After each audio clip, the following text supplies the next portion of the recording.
Honorable assistance, ladies and gentlemen, mesdames, mesdemoiselles et messieurs, quel plaisir de vous retrouver pour ce deuxième moment fort inscrit dans le programme et l'agenda fort chargé de ce 11e congrès mondial de l'Amsep.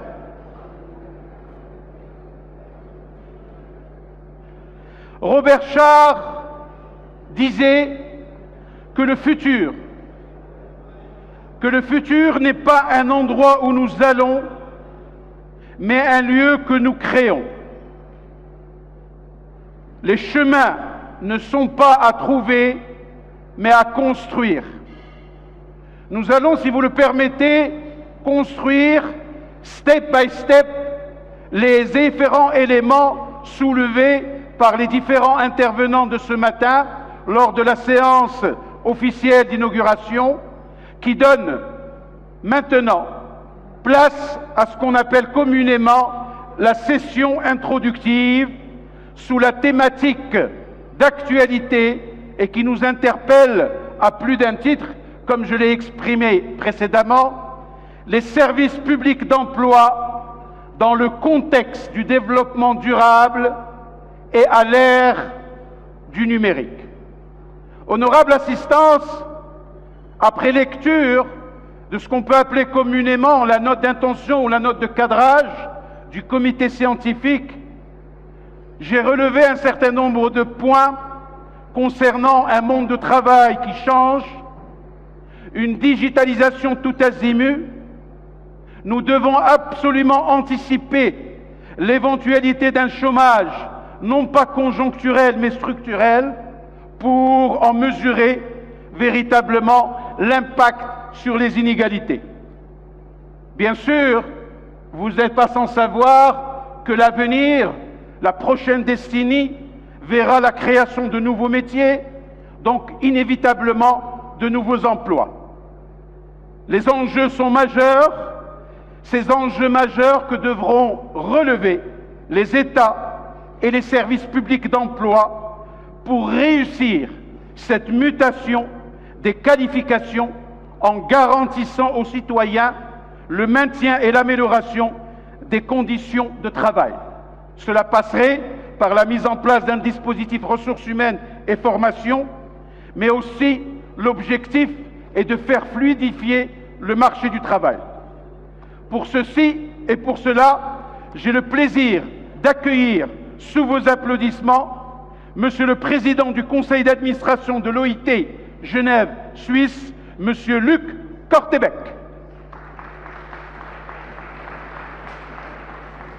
J'appelle également à me rejoindre le chef de la division du développement économique et de l'emploi local OCDE, Monsieur Sylvain Giguère.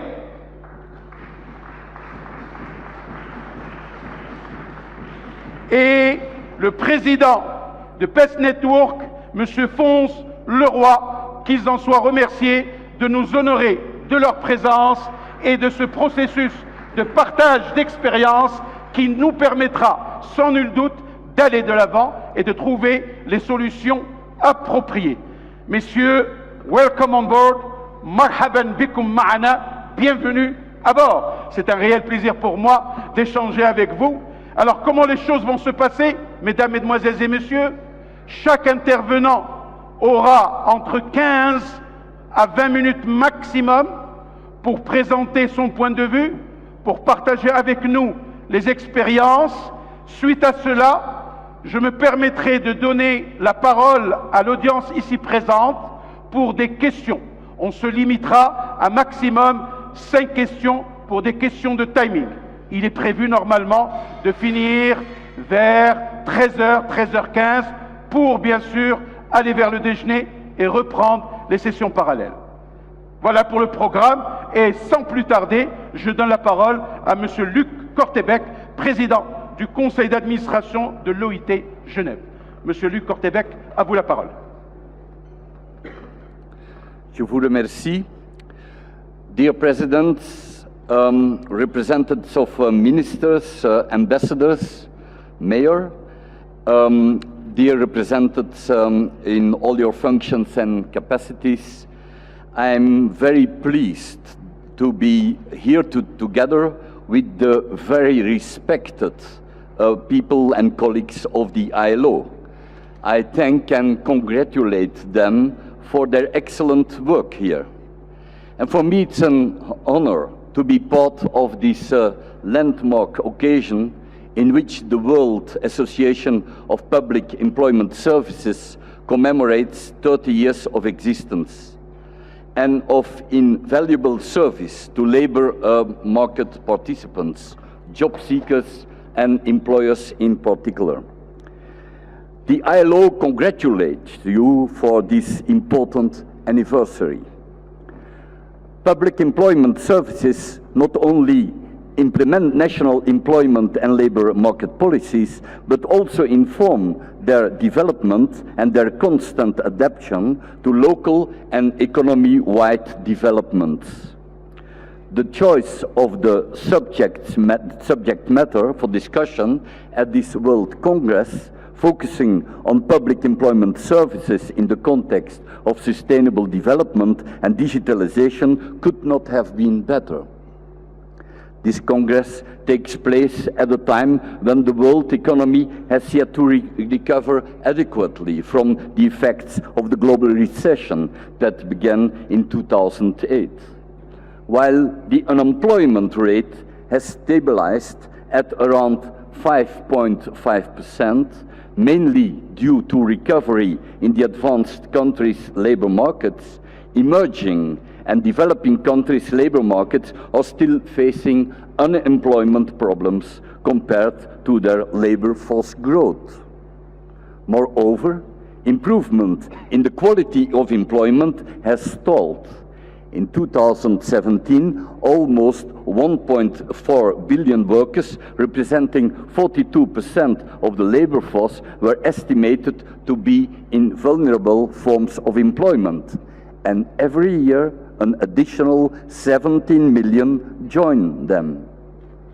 Vulnerable workers, as you know, suffer from severe decent work deficits, poor working conditions, low incomes, no access to social protection, and so on.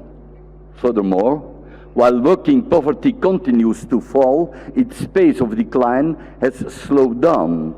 Still 1 in 3 workers, 100 million, in developing countries live in extreme poverty, and 300 million in emerging and developing countries combined. Labor market inequalities with respect to women and the youth persist. The natural question that comes to everyone's mind is then the role of labor market actors such as public employment services. This would have been a straightforward question if the world of work was relatively stable. But on the contrary, the world of work is changing rapidly. It is in fact in a state of flux. Demographic changes, aging in developed and some emerging countries, and the youth bulge in developing countries, globalization and austerity policies, and advances in technology, digitalization, artificial intelligence, and machine learning, and so forth, are some of the main drivers behind the state of flux. This makes anticipating, let alone predicting, the future of work quite a challenge. The impact of such volatility in the world of work on employment and skills has been estimated by both alarmists and optimists.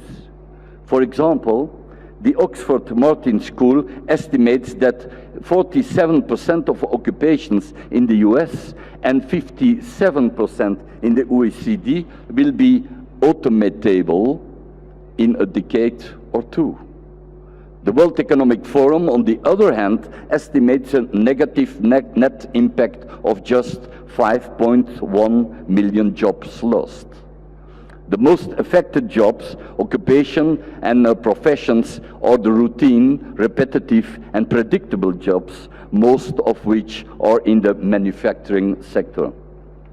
This also then raises a question regarding the ability of developing countries to catch up through industrialization and structural transformation as the advanced countries and the Asian tigers did in former times.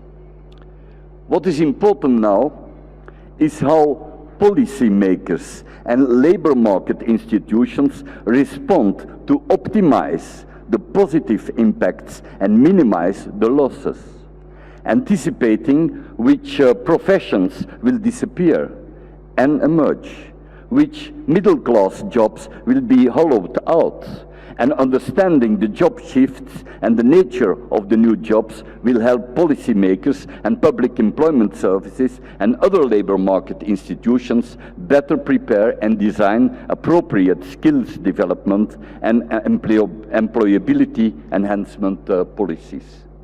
In Europe, for example, studies show that as many as one in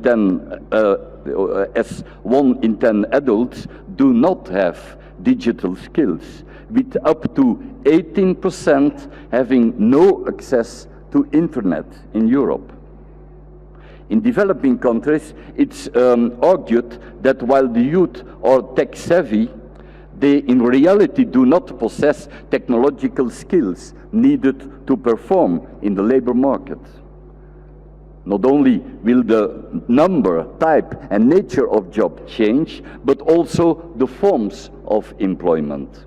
Indeed, some would argue that the future of work is now, as already we can see changes in the forms of employment represented by the diversity of contracts in the labor market today. Permanent lifetime jobs exist alongside other forms of employment, what the ILO calls non-standard forms of employment. While not new in themselves, their pace of development and importance in the world of work has been dramatic. In the best cases, they can serve a need for agility and competitiveness for employers on the one hand, and family life balance for workers on the other. The most important thing, therefore, is how to adapt labor administration systems, employment services, labor inspections and law enforcement, social protection and working conditions that were designed for a full-time employer-employee relationship to these diverse new employment contracts. The advent of the sharing or gig economy, itself a product of technological advancement and hence evolving rapidly, is yet another challenge. According to some estimates, the international sharing economy was worth around $15 billion, 15 billion in 2014, and is on track to reach $335 billion by 2025. While the sharing economy actors, for example, take over the business of public employment services or private employment agencies for that matter, or can public employment services leverage the use of technology and the new institutions to deliver services better? This discussion makes it clear that the final outcomes of the evolving world of work and technological advancement will be defined by policy choices. How to optimize the net benefits should be our preoccupation to create the future we want, a future with decent work and social justice. Implementation of a well-coordinated, mutually reinforcing and comprehensive employment policy framework covering macroeconomic policies that drive employment-rich structural transformation and sectoral policies, and that are supported by targeted and balanced labor market policies is imperative. The ILO's Employment Policy Convention, Convention 122, provides that member states should design employment and economic policies that ensure full and freely chosen productive employment for all those who are available and willing to work. The Employment Service Convention, Convention 88, and the Private Employment Agencies Convention 181 assign the labor market organization role to achieve full employment to public employment services and recognize the role of private employment agencies in a well-functioning labor market and promote cooperation between them. In other words, even in the current turbulence in the labor market, as the one observed, the goal of full employment is feasible, as also Social Development Goal 8, decent work, of the United Nations Agenda 2030 clearly underscores. So the goal of full employment is feasible, and both public and private employment services have a central role to play. In line with the theme of this conference, I would like to say a few words about the impact of digitalization on public employment services. It is argued in some literature that three main trends affect the operation of public employment services, especially in the developed countries. First, the pressure on budgets and hence the need for achieving both effectiveness and efficiency. Secondly, the ever-increasing demands and expectations of job seekers. And thirdly, the evolution of internet-based collection and analysis mechanism, or big data. Given the fact that robots may take over a rather significant amount of jobs, public employment services tends to be dealing with more job seekers, with more sophisticated barriers to the labor market on the one hand, and on the other hand, few jobs. But on the brighter side, developments in artificial intelligence and machine learning can help public services to set up new and better systems to serve these clients and potentially reduce operational costs. Their survival and relevance will depend on how they anticipate and adapt to constant and rapid changes in the labor market and take advantage of the advances in technology, such as big data and data-driven analytics and tools to stay ahead of the game. To their credit, many public employment services are not only aware of this, but are already taking measures to adopt technology in their offer of services through multi-channeling of service delivery. The Belgian VDAB, for example, has leveraged the advancement in information technology to offer client-oriented services through its multi-stakeholder and consultative innovation labs. The VDAB is a well-known organization for me, together with the Flemish government and me as one of the social partners. We created this institution in 1989. But I congratulate them, I congratulate VDAB, but also Forum, Actiris, and ADG for the four Belgian institutions in our small country, but for the fact that they built out a very strong cooperation, and I want to congratulate them therefore. In France, Pôle emploi has taken a bold step to overhaul its service delivery system based on technology. In emerging and developing countries, technology could provide an important viable way to expand public employment services geographically and to various labor market groups. India's National Career Service, adopted in 2015 as the main building block, the online matching system. The National Jobs Portal is a unifying channel for all key stakeholders in the labor market. public and private employment services, training institutions, job seekers, employers, and even self-employed artisans. I'm sure you all could add other good examples from your institutions and experiences. Lastly, a word of partnerships. Technology is expanding fast, and neither public employment services nor any other labor market actor has a monopoly over it.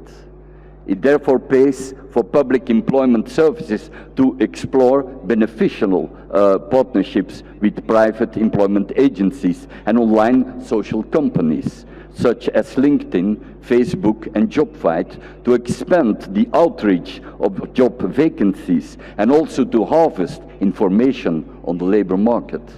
This is incredibly important, given that many governments, both in advanced and emerging countries, are starting to see the use of big data in their decision-making.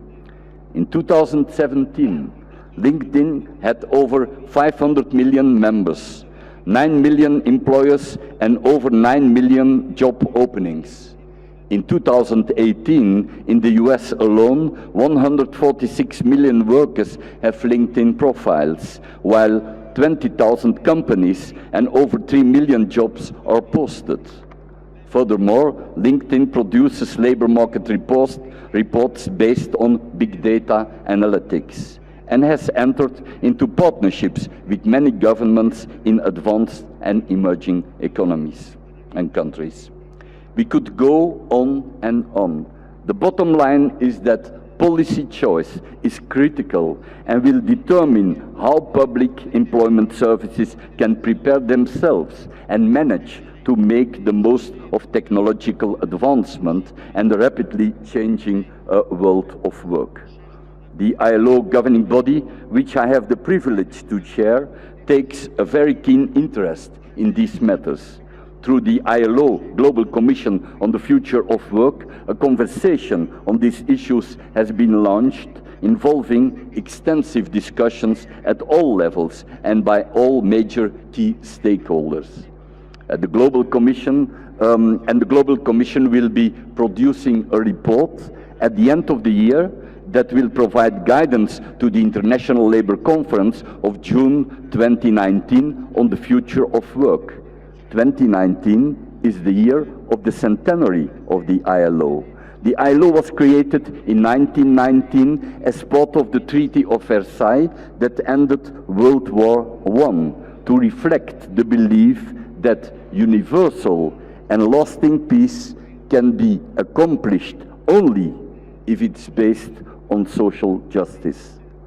The world of work changed, changes, and will change, not the values formulated in 1919. I hope that the work of the ILO will also be useful to WAPES and to all the institutions and organizations represented at this Congress here these days. I thank you for your attention. Thank you.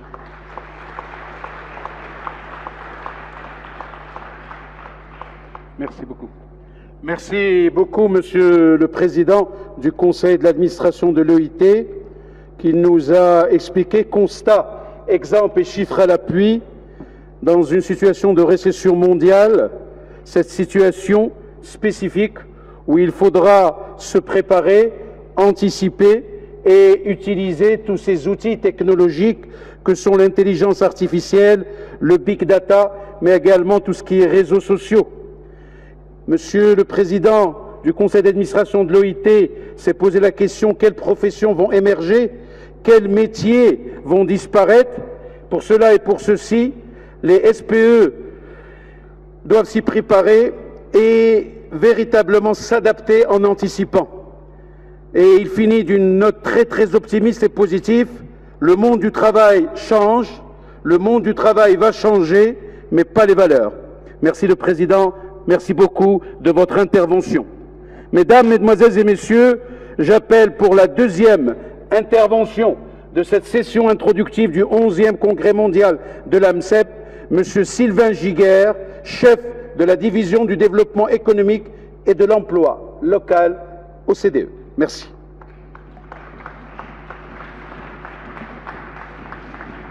You have. Merci beaucoup, merci beaucoup, Monsieur le maître de cérémonie. J'aimerais également remercier chaleureusement l'Amsep et le Royaume du Maroc pour ce grand privilège qui est accordé aujourd'hui à l'OCDE. It's fantastic to be in Marrakesh today. I mean, I found myself lucky on Monday because the spring had finally arrived in Paris. But here we are in the middle of the summer, so I suppose that I will come back to Paris with a bit of disappointment tomorrow. So the labor market is going through a number of transformation, and Luc Korteberg just explained to us many of them. So what I would like, and it's important to mention that these transformations have an impact on people, on companies, but also on the policies that we implement and on the role of employment services as well. So I will take you through some of these challenges and share with you some of the lessons that the OECD is drawing in terms of how to address them. And I hope my presentation will make clear to you that even though all your employment services can be accessible on this smartphone, and this is just a BlackBerry, there's a growing need for more active and more proactive employment services on the ground today in the new world of work. So I think we all agree that, I come back. So the use of technology in the workplace is increasing dramatically. We can look at this from various angles. This is, or maybe it's you see it on the both sides. This is the amount of ICT capital services per hour worked. So basically, it looks at how much money companies are spending on software and hardware for each working hour in the company. And this amount has doubled or tripled or quintupled depending on the country you're looking at over the past 15 years or so. We can also look at the number of robots. And on the left-hand side, you see every year the additional number of robots that companies are putting in the workplace. And this amount has been tripling over the past, let's say, 10 years, and we are expecting it to grow further. The cost of robots is also going down very rapidly. So 5 years ago in China, it took 5 years to pay back in terms of salary the cost of replacing a worker by a robot. Last year this was 1.5 years of salary, and by 2020 it will be less than a year of salary. And this explains why the number of robots per each worker is probably doubling or tripling, as you can see on the right-hand side graph. At the same time, the gig economy or the platform economy is creating many new jobs, and this is having an impact also on the average working conditions of workers, as you know, because sometimes these jobs are a bit precarious. So the technological revolution is having a big impact. It is really a technological revolution, as we've heard this morning. Will it have an impact on jobs? Of course it will. So Luc mentioned some of the figures. You probably have heard about also the estimates of 50% of jobs to be destroyed over the next 15 to 20 years by Frey and Osborne. So at the OECD, we are a bit more conservative on these aspects, and we estimate that perhaps 15% of all jobs will be suppressed over the next 15 to 20 years. However, a lot more jobs will change massively, because it's not jobs that you automate most of the time, it is some of the tasks. And so it is the job composition that will change. So if you will, it's the job description that you have in professions and career that you have in your countries. However, the impact of automation may be different across the regions in your country. So you may be a country where the risk of automation will be fairly low because the economy is quite productive, but there may be regions in your country where the risk will be higher because the main sectors there represented in these regions are less productive. So you have here a range of the difference of what may be expected in some OECD countries. So the main impact, for us, the main impact from the technological revolution is the job polarization. So the job polarization. Job polarization is not new, but it has been expanding over the last couple of years. So what you see is a reduction in the demand for middle-skilled workers who are more at risk of automation. At the same time, you have a fairly steep increase in the demand for high-skilled workers, and you have also in many countries an increasing demand for low-skilled workers or proximity jobs or people working in services mainly. So for us, this is the main impact we have to deal with, and it brings three key challenges. First, how do we supply the skills in the new world of work? Second, how do we balance the labor market by shifting from one category of skills to the other one? And thirdly, are we making the right use of skills in order to increase productivity and salaries and working conditions? So first, the type of skills or the supply of skills. So our education and skill system is struggling in most of our countries to supply the skills that the economy needs. Today, labor market want workers with a good mix of cognitive skills, so knowing to do things in the area of work, soft skills, communication and so on, to be complemented by IT skills. And yet this is not happening. The study of adult skills that we have done at the OECD shows that on average, 60% of the working age population has poor IT skills, or more precisely, problem-solving skills in technology-rich environments. 60%. 23% of the working age population, on average, in OECD countries, has poor numeracy skills, and 20% has poor literacy skills. So by failing to supply the skills that the labor market wants today, we are holding back economic growth and job creation and creation of good quality jobs also. So this is something that we need to address. So how do we address it? And maybe I should just mention before that it is a reason why firms are complaining, of course. Employers often complain about the fact that we are not supplying the right job, sometimes for good reasons, sometimes for not good reasons. But the reality is that today, 35% across the OECD report difficulties in filling jobs. So what can we do about it? Well, first of all, we need to make our education and skill system more responsive. Obviously, there's little we can do here. It's mainly the education system. However, there's a lot we can do from the employment service perspective when we think of it also with training. There's a lot we can do on training for the young people, training for the unemployed, training in firms.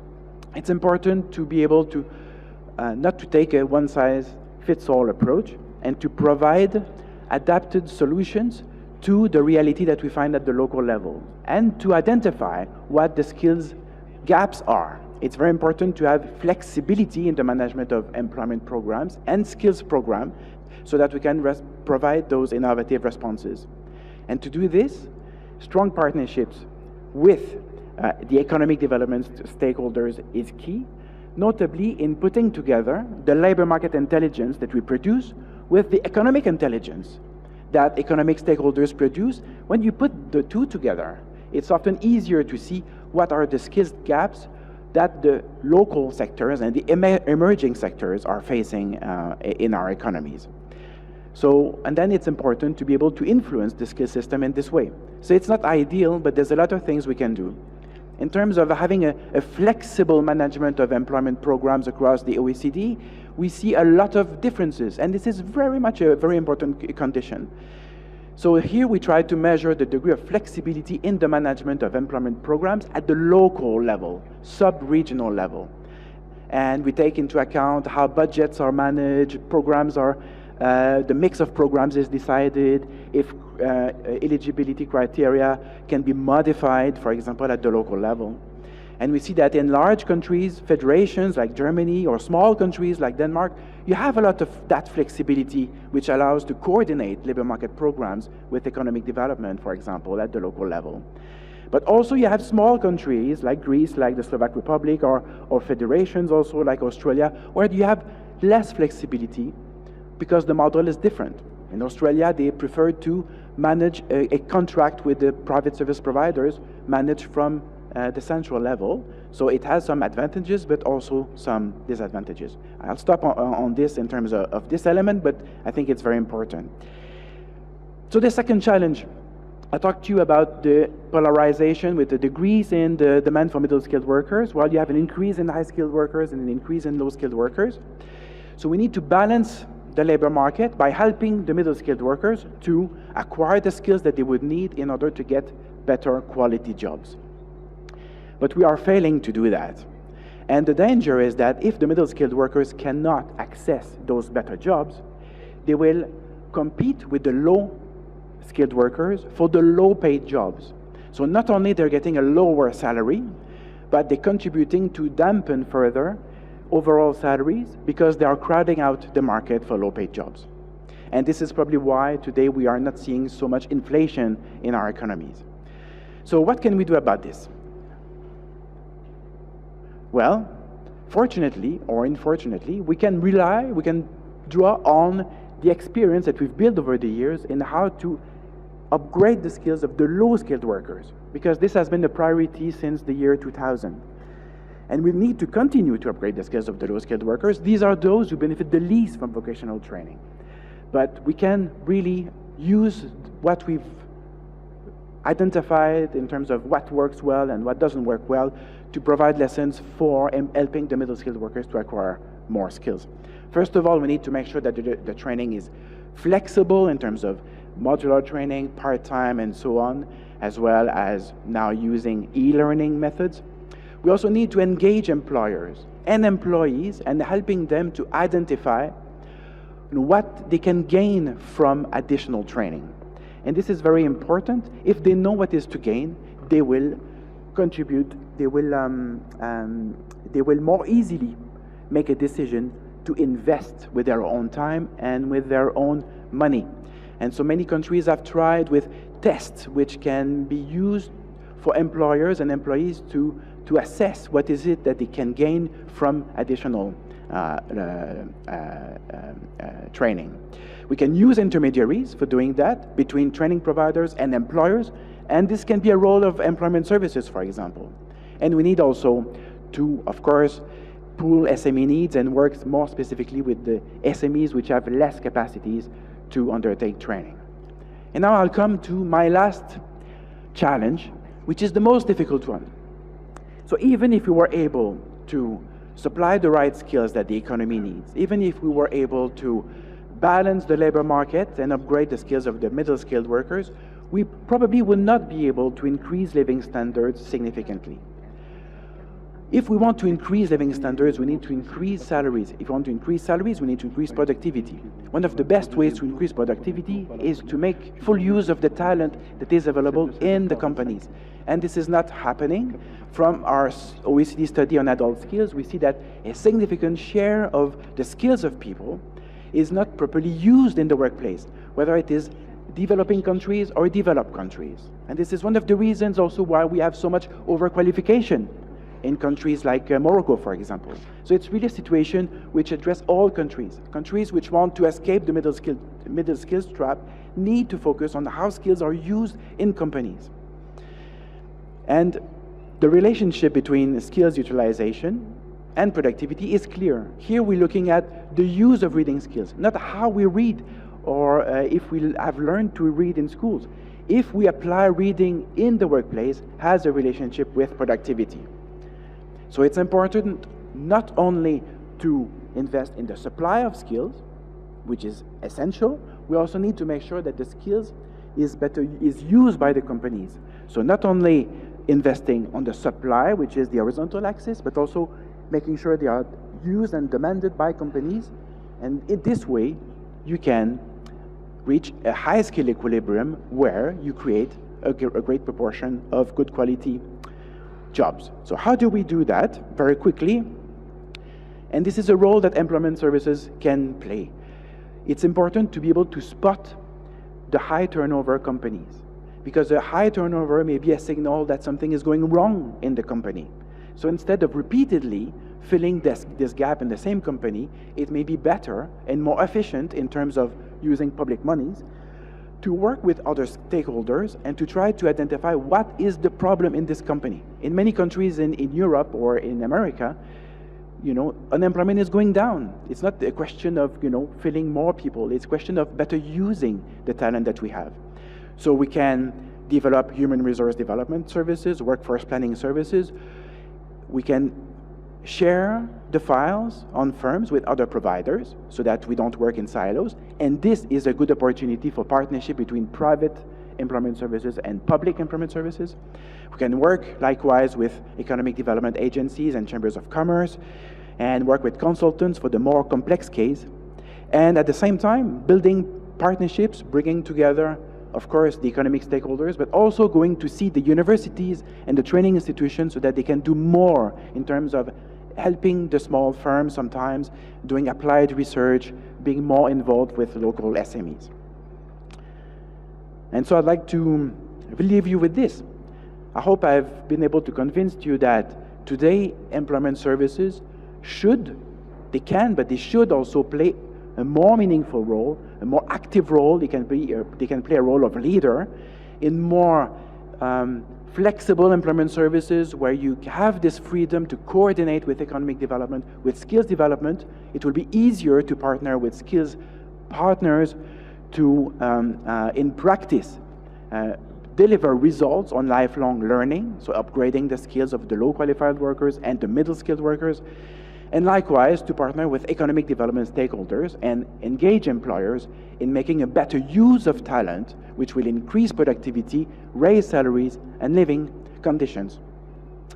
Thank you very much for your attention. Merci beaucoup. Merci beaucoup. Merci beaucoup, Monsieur Sylvain Giguère, chef de la division du développement économique et de l'emploi local à l'OCDE. Monsieur Giguère nous a donné sa vision du marché de travail à travers le parti pris stratégique de l'OCDE. Cette transformation avec les impacts sur les gens, les compagnies et les politiques, ce changement certes, avec cette utilisation de la technologie qui ne cesse d'augmenter et probablement, certainement, sûrement, le robot qui va remplacer l'être humain au fur et à mesure. Ceci a un impact non négligeable sur les conditions de travail des employés, probablement des changements de métier, mais M. Sylvain Giguère a porté sa réflexion sur ce qu'on appelle communément la polarisation des emplois qui, elle, s'étend de plus en plus. Bien sûr, M. Giguère nous a donné 3 défis majeurs à relever en donnant, bien sûr, des pistes de réflexion et des ébauches de solutions. Merci, M. Giguère, d'avoir participé et partagé votre expérience en tant que chef de la division du développement économique et de l'emploi local. Honorable assistance, nous arrivons à la 3e intervention et celle où nous aurons le plaisir d'accueillir le président PES Network, M. Fons Leroy. Sous vos applaudissements, ladies and gentlemen.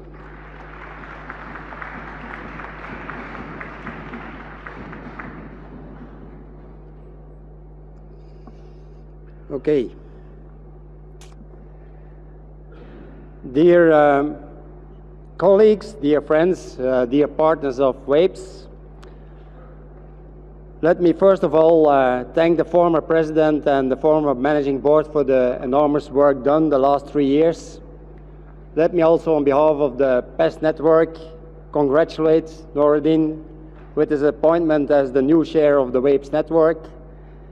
But last and not least, let me also thank our former and new Vice President Europe, because she is always building bridges between both networks. Merci beaucoup, Annie. Mais but let me go back to the theme of this Congress.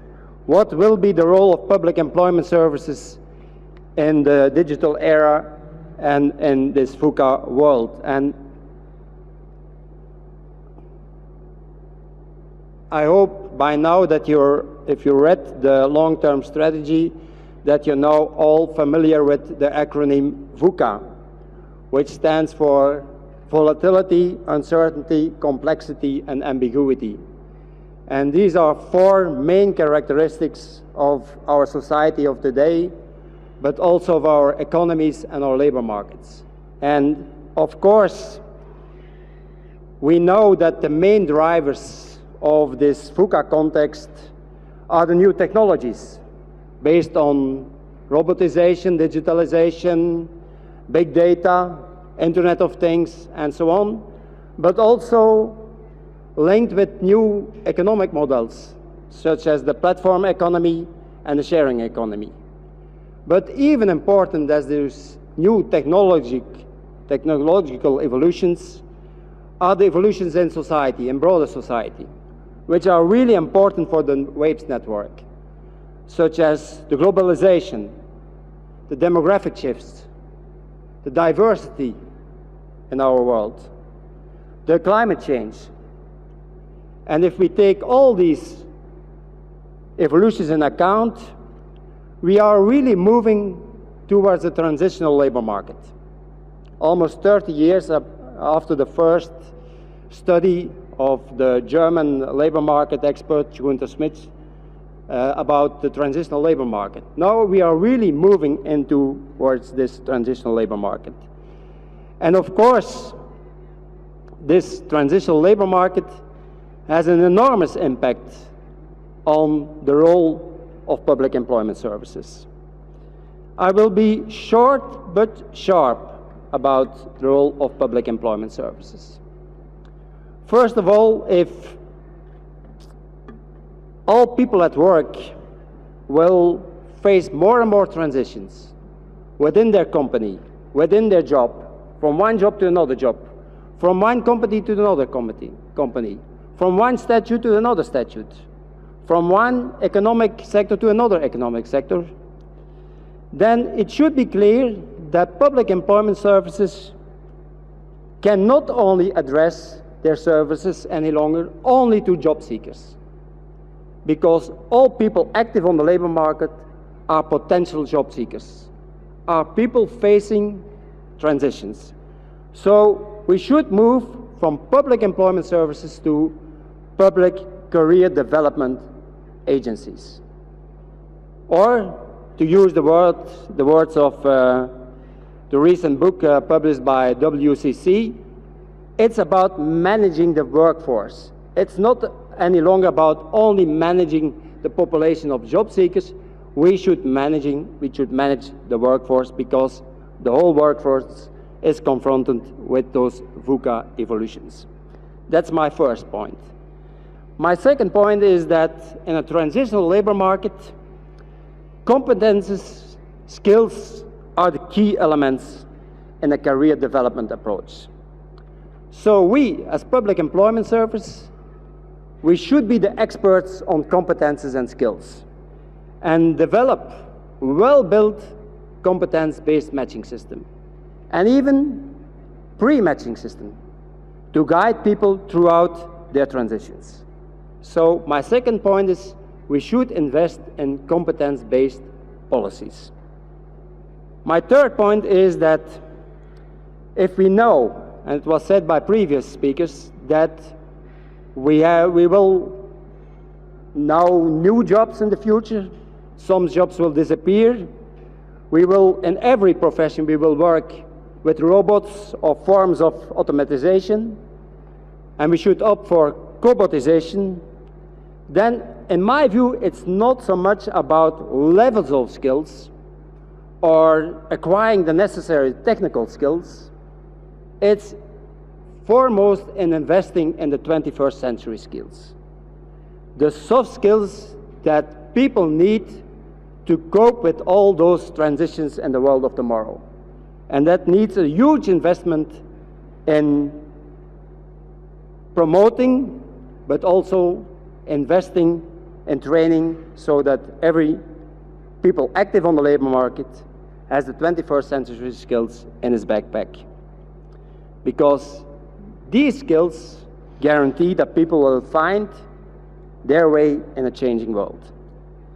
And if we are focused on the 21st century skills, then I have to say this has also consequences on the competences of public employment services or the competences of public career guidance services. Because you cannot longer separate guidance from training and learning. Because when you you have to support people in transition, it's a combination of career guidance and investing in development of skills. So public employment services should have both competences. Competences of guidance, but also competences of training and learning. And that's three important points, in my view, related to our new mission and the new challenges. But we should also adapt our business model. And you can read it. I have always the ambition to become the Amazon or the Netflix of the labor market. And that before Amazon or Google will become the prominent employment service of the labor market. Because there is a huge danger that private companies will take over labor market policies. But we are assuring, as was approved yesterday in the General Assembly, also our values. We want that everyone has a place on the labor market. We start from the point of view that everyone has a talent for the labor market. So if we want to tackle Google, Amazon, and other companies who wants to take over labor market policies, we should adapt our own business model. And we should have an approach based on a digital-first principle, not a digital-only principle.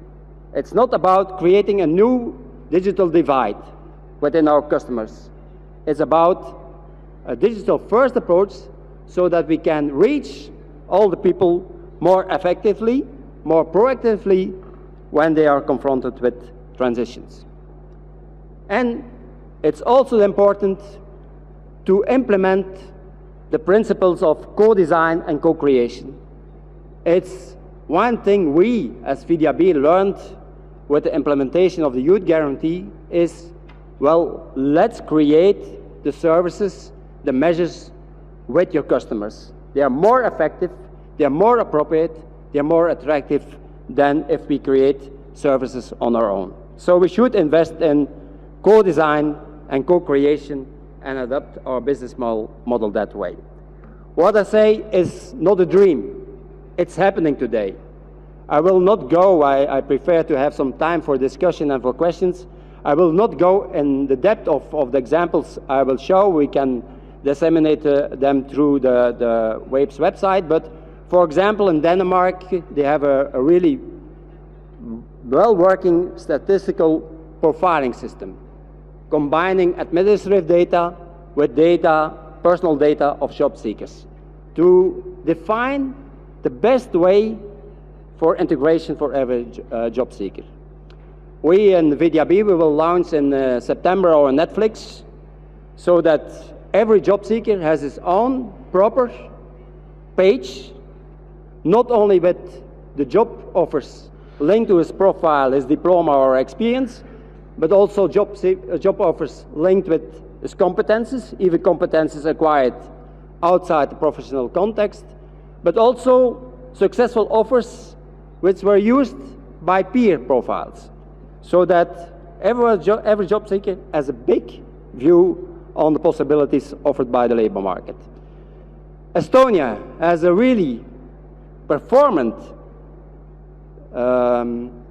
interactive system where more than 200 data banks are connected with each other, so that before the client comes to you, you have already all the necessary data on your client through the collaboration of many ministries and agencies.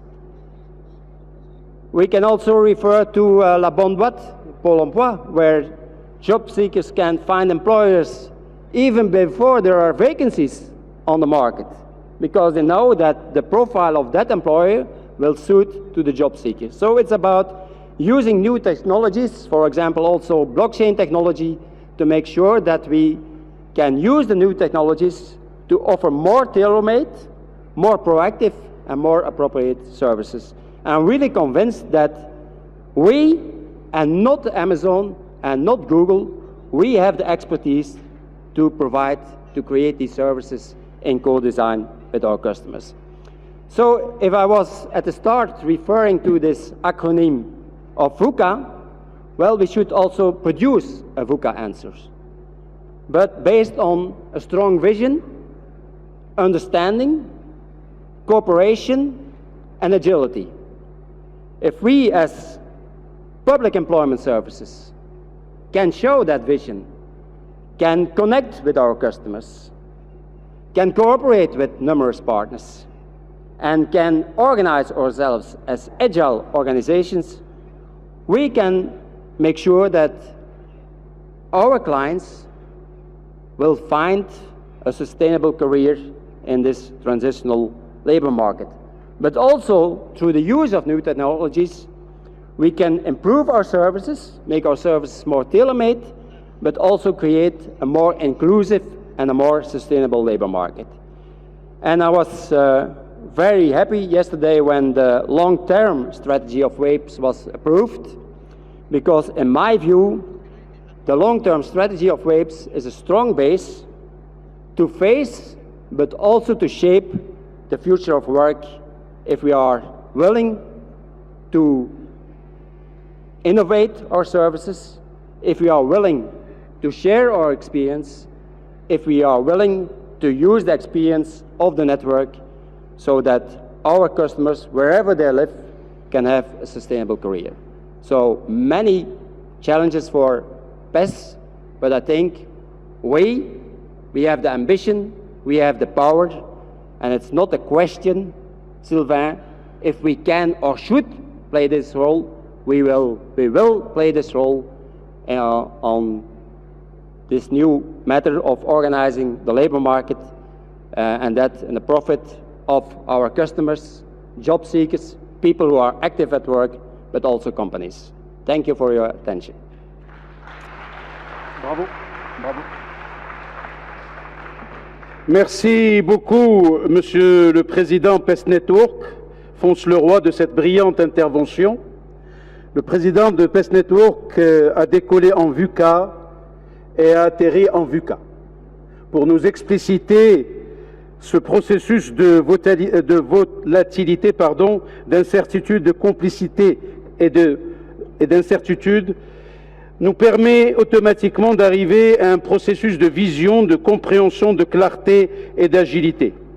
Le processus d'intervention de M. Fonce Leroy nous a véritablement mis dans un cas de figure où la robotisation, certes, et le digital ont leur importance, mais le nouveau modèle économique, la mondialisation, les changements climatiques font que ce monde de travail est un monde de travail en transition, avec un impact véritable parce que nous sommes amenés à 3 éléments de travail: le développement des carrières, l'expertise dans les compétences et leur développement, en investissant dans une politique basée sur les compétences. Si on doit travailler avec les robots, alors prenons en considération et concentrons-nous sur les compétences du XXIe siècle. Un investissement énorme donc pour promouvoir et former. Les SEP doivent avoir ce rôle d'orientateur et de formateur et donc s'adapter à ce nouveau business model, en confectionnant et en faisant de la co-création et bien sûr en gérant ces nouveaux modèles et ces talents utiles, indispensables et nécessaires, avec des exemples bien sûr du Danemark et de l'Estonie. Mesdames, Mesdemoiselles et Messieurs, nous remercions le panel de l'introduction qui a été véritablement de haut niveau en nous explicitant véritablement cette thématique et son importance. Bien sûr, cet après-midi, beaucoup de choses vont être dites, mais avant d'arriver à cet après-midi, je me fais le plaisir d'aller dans le sens voulu et de vouloir faire participer cette audience ô combien sérieuse, ô combien crédible et qui nous permet aujourd'hui Mesdames, Mesdemoiselles et Messieurs, à vous la parole. 1, 2, 3, j'ai 5 questions. Moi, je dis toujours, la première question est la plus difficile. On passe directement à la deuxième question. Mais Madame a déjà manifesté le vœu et vous serez la première à parler, Madame, dans quelques instants, parce que la reconnaissance, le micro, vous l'aurez sans aucun souci. 2 questions, 3 questions, 4 questions, 5. On ne sortira pas d'ici, on ne déjeunera pas s'il n'y a pas 5 questions. Voilà. C'est la promesse de ma mère ce matin quand je lui ai dit je suis à Marrakech pour un congrès. Et vous m'avez jamais applaudi, c'est bien méchant. Moi qui fais un travail incroyable et impensable, un peu plus, please.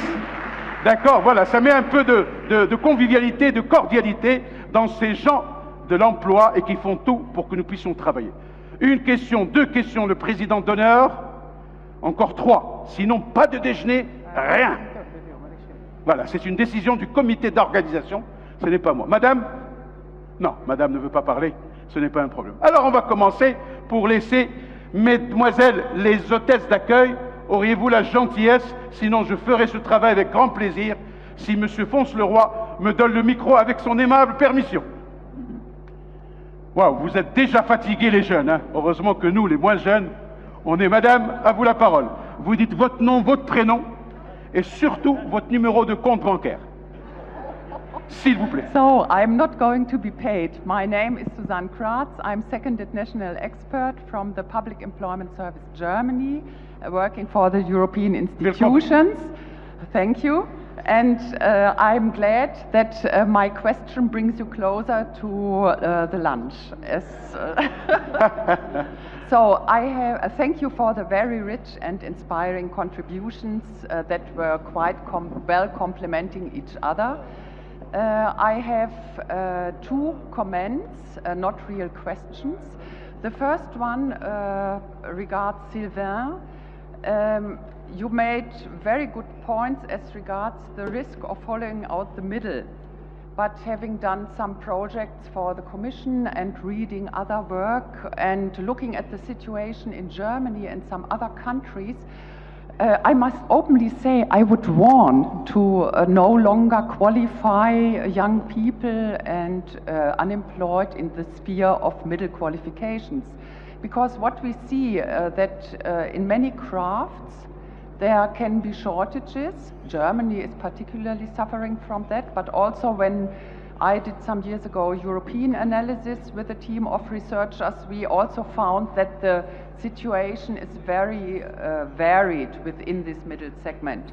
So I would call upon the OECD and the ILO to do more research so that we can come to a clearer picture, because it would be a pity to send in, and that is the bridge to my second point, to send young people in school during vocational orientation only to the high segment or maybe to the low segment, for though as this might be less risky to fall into unemployment.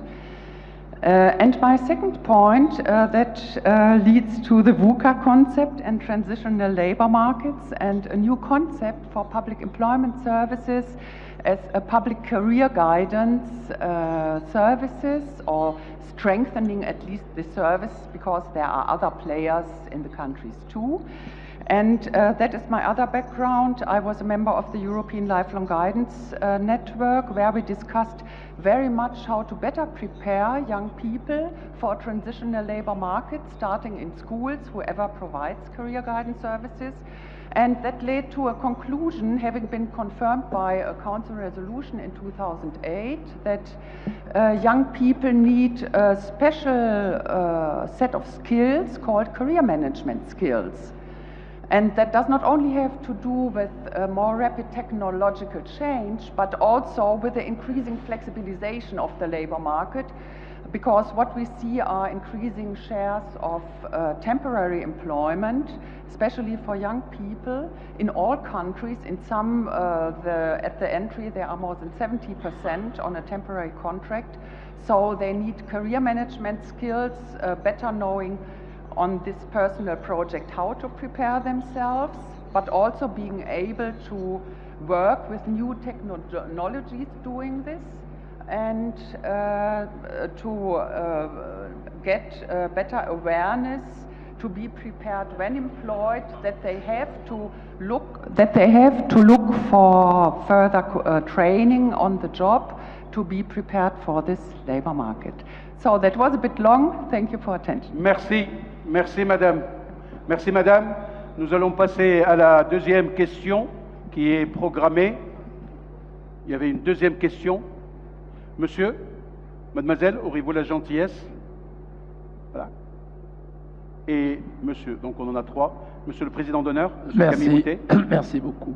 Ma question, en fait, c'est une demande de précision à l'intention de monsieur Leroy. Peut-être que j'ai mal entendu que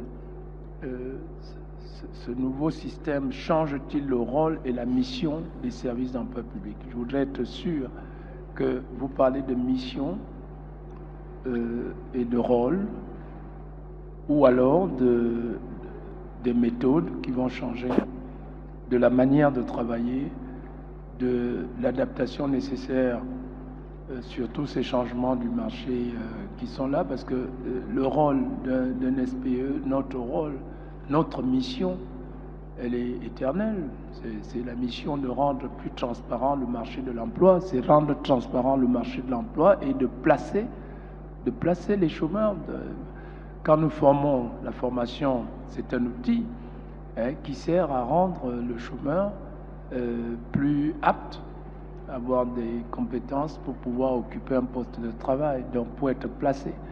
Même quand on encourage la création d'un projet, comme c'est le cas pour certains services publics d'emploi, c'est pour que la personne soit placée lui-même dans son propre emploi. Est-ce que je voudrais vraiment que vous me précisiez si tous ces changements peuvent changer le rôle et la mission des services d'emploi public? Merci.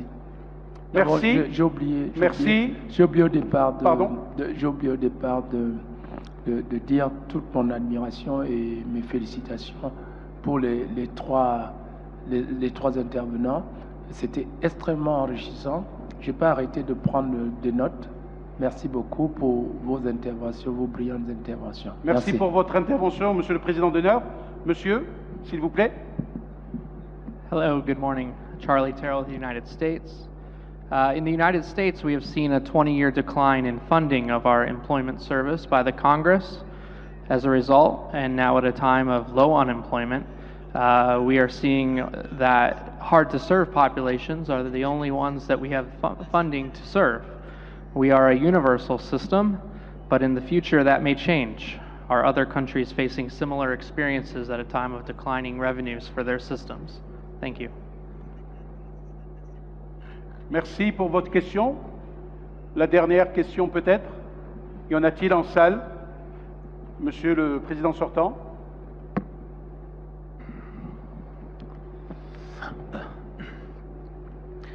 First of all, I'm thankful for three panelists.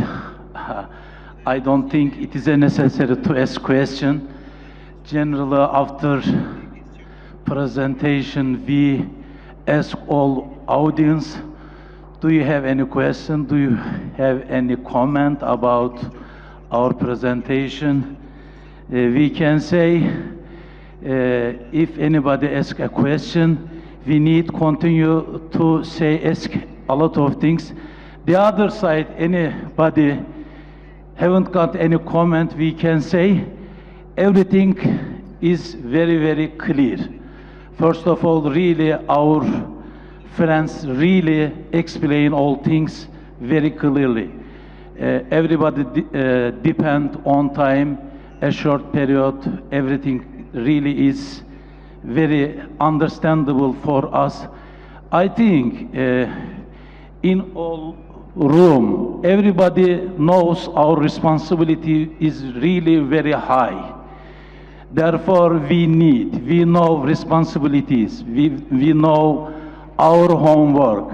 The important point, I think, we should insist, we should persist and persevere to handling our responsibility. Finally, really, I thankful our dear friends, our panelists. Thank you again. Thank you very much. Merci au président sortant de cette intervention qui nous permet automatiquement de placer les choses dans leur contexte. Messieurs les panélistes intervenants de haut niveau ont suggéré, ont proposé interrogation, débat, échange et partage d'expérience. S'il n'y a plus de questions, donc je me remets à messieurs Kortbeck, monsieur Lanfonce et monsieur Giguère. À vous la parole, à vous d'intervenir par rapport aux questions qui vous ont interpellé. On commence par vous, monsieur Kortbeck. Super. Ah, il y a une question? Super. Bien, parce que j'ai dit à maintes reprises, est-ce qu'il y a des questions? Mais c'est toujours la même chose. Il y a quelqu'un qui s'invite à la dernière seconde. مرحبا بك في عالمي عالم المحبة والمودة والإخاء. تفضل. شكرا جزيلا على المشاعر الطيبة. مشاعر حب ومودة. وعلى التقدير وعلى الإدارة الجيدة للجلسة. أنا اسمي بيت الله ولا أحمد الأسود، المدير العام للوكالة الوطنية لترقية تشغيل الشباب في الجمهورية الإسلامية الموريتانية. بعد ذي بدء أود أن أشكر المملكة المغربية وأن أتقدم بالتهنئة إلى أخي وصديقي العزيز بن خليل المدير العام والأمين العام على اختيار المغرب، وهو خيار موفق لرئاسة الأمسب. كما أتوجه بجزيل الشكر إلى الإخوة في تركيا على رئاستهم الماضية وما قدموا من جهد وعمل يذمن. كما أتقدم بالتهنئة كذلك إلى زملائي الذين تم اختيارهم كنواب للرئيس في المناطق في إفريقيا وآسيا وأوروبا وموبا. ويشرفني كذلك أن أشكر كل الإخوة الذين ساهموا في انتخاب موريتانيا. أشكر كذلك المتدخلين الثلاثة على العروض الشيقة التي قدموا. ولدي سؤال: نحن ندرك جيدا أن مشكلتنا اليوم في العالم هي البطالة. أنتم تعلمون أنه أكبر مشكلة تواجه الأمن والاستقرار في دول العالم سواء تلك المتقدمة أو تلك المتخلفة هي مشكلة البطالة وسبل القضاء عليها. ونحن كذلك نعيش عصر العولمة وندرك جيدا مستوى التداخل ما بين التطور التقني الهائل غير المحدود، حيث أصبح العالم قرية واحدة، وحيث أصبح الآلة تحل محل الإنسان في ظل هذا التوسع غير المحدود والتسارع غير المبرر للتطور العلمي. كيف يمكن أن نوفق بين دور الوكالات وقطاعات التشغيل العمومية وبين تسارع حلول الآلة محل الإنسان، خاصة إذا ما أدركنا من خلال العروض التي قدمتم أن هناك 5 مليار و500 مهددين بفقد وظائفهم؟ كيف سيكون مستقبل أولئك الذين سيولدون؟ ما هي الآمال والتطلعات للشباب القادم في هذه المعمورة؟ كيف يمكن أن نوفق بين التطور التقني والآلي وبين إشكالية محاربة البطالة والتنسيق ما بين مخرجات السوق ومتطلبات العمل؟ مرة أخرى أشكر المملكة المغربية وأهنيها، وأشكر الأخ على إدارته الجيدة للجلسة، وأشكر كل الإخوة على كرم الضيافة وحسن الاستقبال الذي عودتنا عليه المملكة المغربية وعلى جمال أرضها مراكش الحمراء. شكرا جزيلا. شكرا على هذا التدخل. أنتم في قلبي وذكركم في فمي. Permettez-moi, Monsieur Kortebek, de faire juste 3 effets d'annonce pour que les choses soient claires. Je vous demande de garder vos casques avec vous pour les sessions parallèles qui suivent dans les autres salles. Les listes avec les participants sont affichées à gauche à l'entrée du couloir. La traduction en espagnol uniquement dans la salle royale concernant l'atelier 1 et dans l'atelier 4 à la salle Karam 1. D'autres informations viendront après la réponse aux questions. Messieurs, à vous. I thank you, and I thank you for the questions and the interesting remarks, and also I thank my colleagues here, because I think that, yes, we were rather complementary, and that's important in this kind of discussion.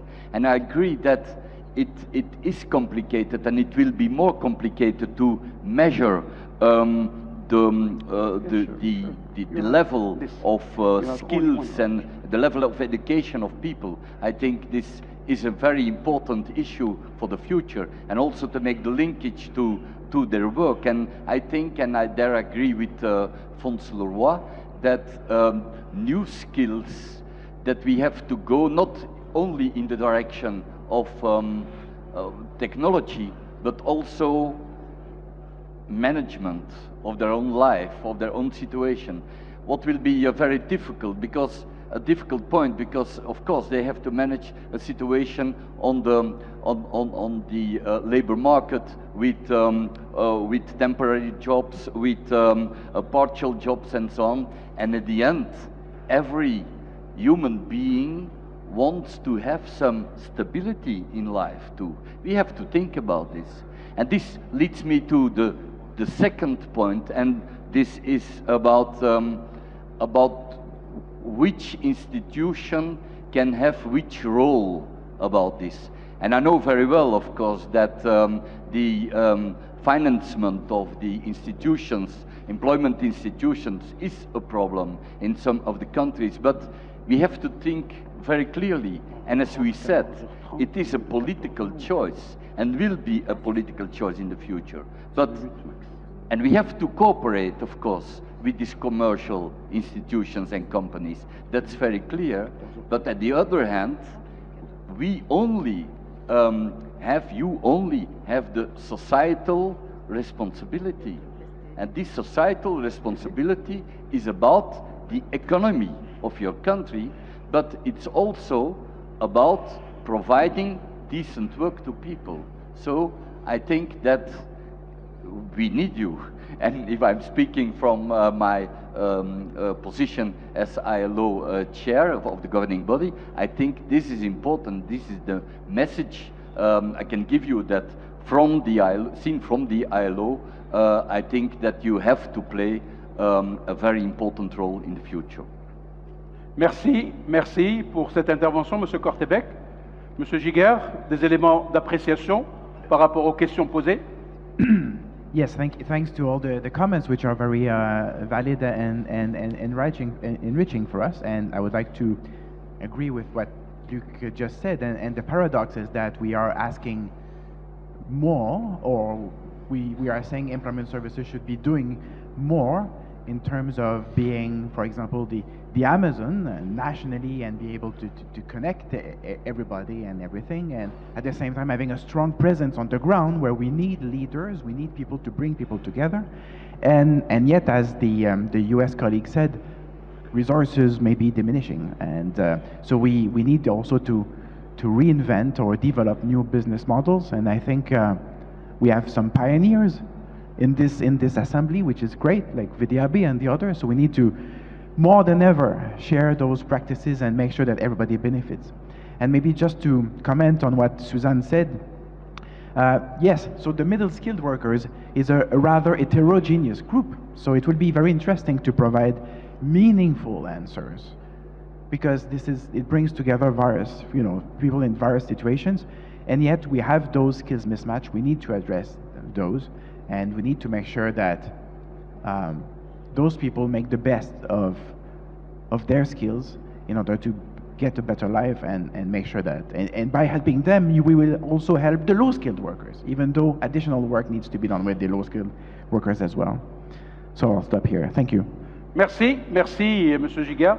Monsieur Leroy? Well, first of all, concerning the question of the 21st century skills, in my view, we should start with it within the education system and make sure that young people are acquiring the 21st century skills when they are growing up during their pathway in education. And of course, we should already invest today as public employment services or training providers and make sure that everyone who is in a guidance pathway or a pathway of training also acquires the 21st century skills today.